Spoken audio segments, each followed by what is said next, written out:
Praise the Lord. Hallelujah. Good morning. ఈరోజు దేవుని వాగ్దానము కొలస్సీలకు రాసిన పత్రిక 4వ అధ్యాయము 6వ వచనము.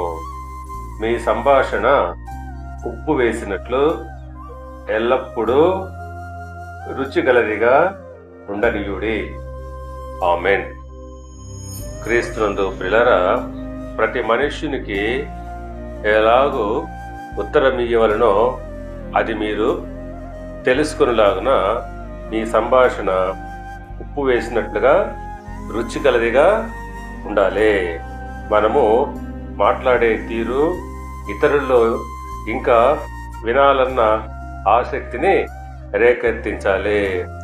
అనవసరపు వ్యర్థమైన సంభాషణ చేయరాదు.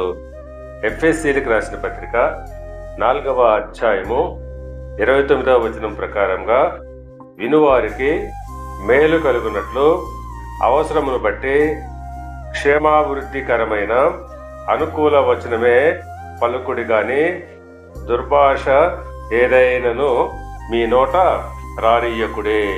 అవును, మన మాటలు వినువారికి మేలుకరంగా ఉండాలి. కాబట్టి అవసరమును బట్టి క్షేమకరమైన వచనములే పలకాలి.